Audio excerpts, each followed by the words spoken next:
This is Bill Newman, WHMP. Welcome to NPR, Northampton Poetry Radio with our erstwhile Poet Laureate, Rich Michelson. Okay, let's get right to this. One of my favorite poets is joining us today, and somebody who's been influential to me in my life. So I am very happy to welcome Jane Hirshfield to Northampton Poetry Radio. Welcome, Jane. Thank you. And for those who don't know, and you should, Jane is reading tonight, Tuesday, April 23rd, tonight, 7:30 p.m., Smith College at the Weinstein Auditorium. Please try to be there. It's going to be a very special event.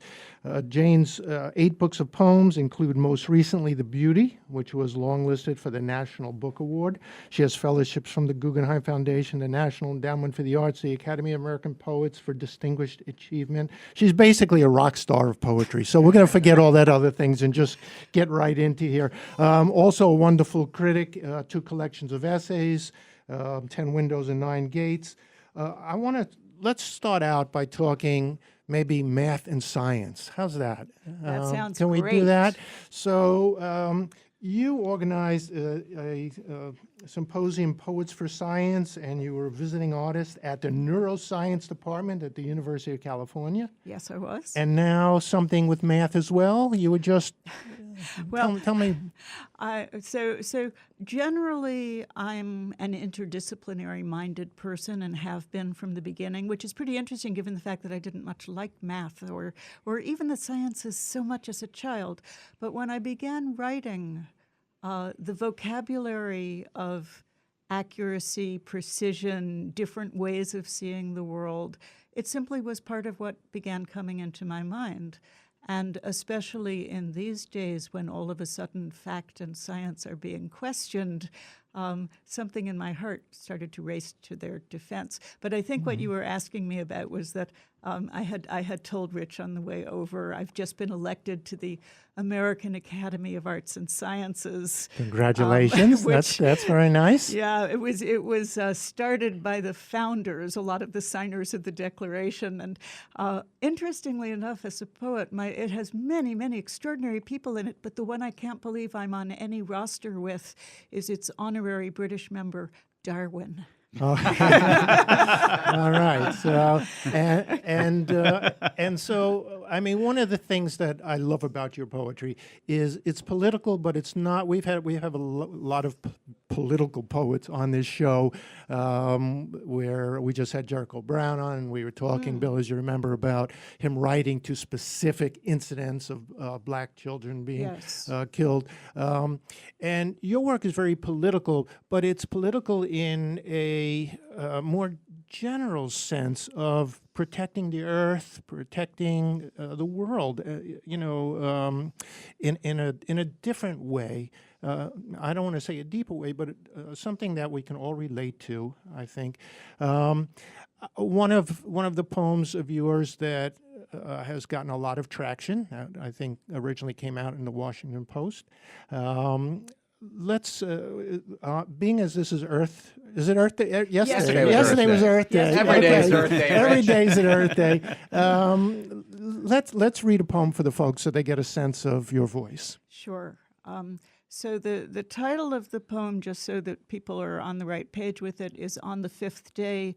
And while the biblical reference is slightly there, the actual reference is that it was written on the 5th day of our current administration, which was the day that the White House took down all the environmental information from the White House website, and far worse, the day that every scientist funded by the federal government was told not to say anything about their work to the public without clearing it first. And it was an outrage. This is the world we're in today. Yes, folks.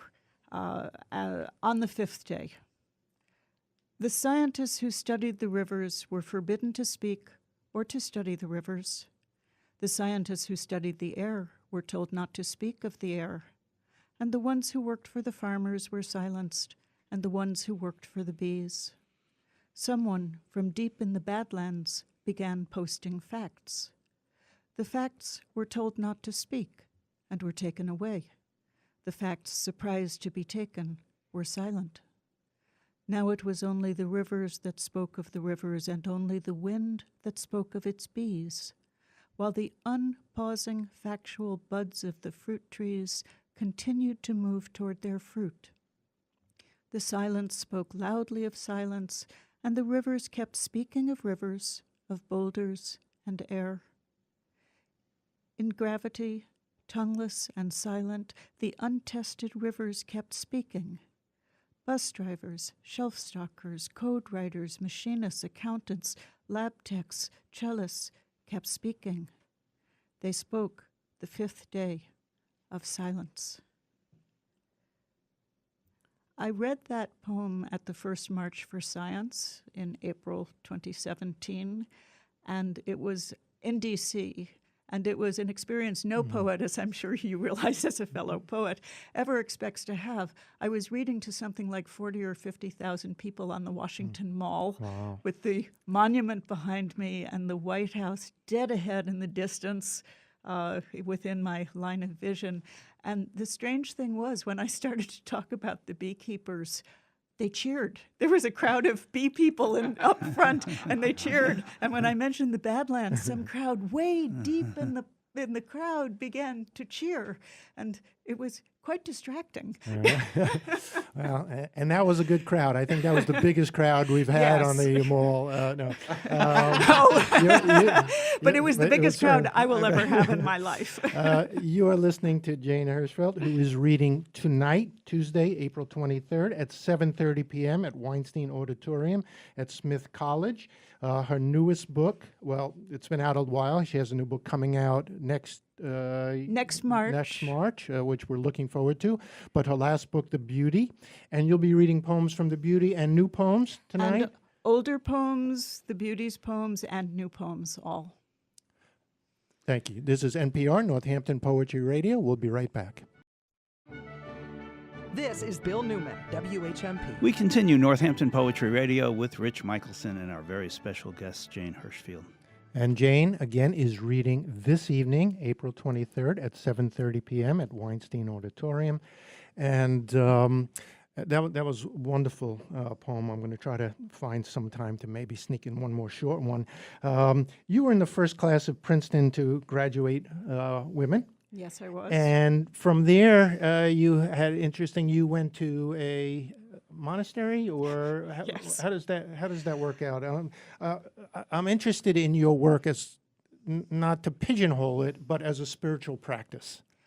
Well, I felt absolutely, for some reason, no draw to go to graduate school. I felt like I needed to become more familiar with what it means to be an actual human being in the world, having been a student for quite a few years at that point and known, books, thoughts, and falling in and out of love. And I drove across country in a red Dodge van thinking I was going to find a beautiful place to live. That was your van. Oh, That was mine. Dodge, though. Tie-dyed curtains, mind you. And I thought I was going to find a nice place to live, become a waitress, and write poems. But I detoured and ended up spending 8 years in formal training in Soto Zen, which is part of the reason I'm at Smith this week, is also to talk about Zen some in various ways. You have a lecture following on Wednesday evening? Yes, I do. And I'm sorry, I don't have my schedule, so I can't even tell you Check the it. place. Check the Smith College website, folks. There will be one. And so, oddly, for somebody who had always thought she was going to be a writer, that ended up including 3 years in a rather strict Zen monastery with no heat, no electricity, no hot water, and no writing of poetry. How was that? I mean, it was magnificent. Was it? Okay. It was great. I knew, in Zen, unlike Catholicism, monastic training is always time limited. It's not a lifetime commitment. It's not wrong to leave. It's a brief, intense period of time. And so I was very happy to spend it doing exactly what I was trying to do, which was change my relationship to the inner and outer worlds. And you have brought that into your poetry. I mean, now, is poetry a spiritual practice for you now? Is that how you think about it? You know, I don't even think of spiritual practice as a spiritual practice. I simply think of it as being a human being in an awake and aware way. I don't think there's a distinction between our political and ethical lives, our erotic lives, our spiritual lives, our lives of attempting to articulate the world through any art form, our lives of washing dishes and being parents. There's no separation between those realms at all. And I get that through your poems. We're going to run out of time. And do you have a short poem that you can? I do. You I have so have a many short very poems that I short love. I poem. don't know which to choose. I will read you a very short poem which has under its surface a political aspect or an environmental activist aspect, but it can be understood any way anyone wants. I sat in the sun. I moved my chair into sun. I sat in the sun, the way hunger is moved when called fasting. That's Jane Hirshfield. She is reading tonight, Tuesday, April 23rd at 7:30 p.m. at Weinstein Auditorium. It is free to the public. Come on out. You're going to in for a treat. The poetry is wonderful. Also, we haven't had a chance to delve into this, but I do want to recommend for folks who are listening that they pick up your book, 10 Windows, How Great Poems Transform the World. Reading your essays, to me, is like reading poetry. I mean, it really, there's no difference. In fact, you know, I when I'm reading your works, I'm underlining lines, and I was just looking at the first essay here in your book, and, you know, lines are underlined just as they are in your poems.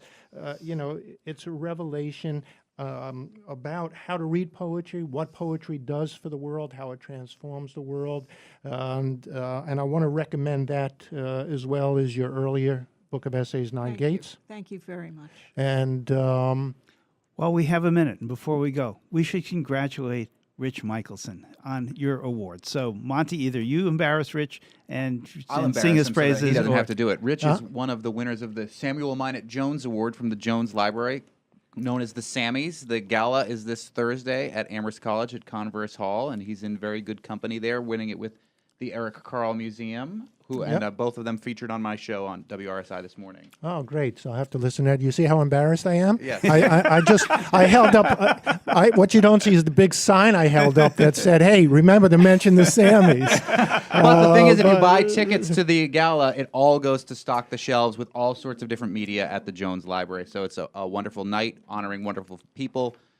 Rich will be honored by Barry Mosier, who will be introducing him there that night. So Most importantly, I will be wearing my tux. excellent. Okay, now I've said it. Okay, we're taking it out of the mothballs. Okay, headlines. Daily Hampshire Gazette. Rich Michelson owns a tux. Who would have thought? All right. Again, Jane Hirshfield, tonight, Tuesday, April 23rd, 7:30 p.m., Weinstein Auditorium.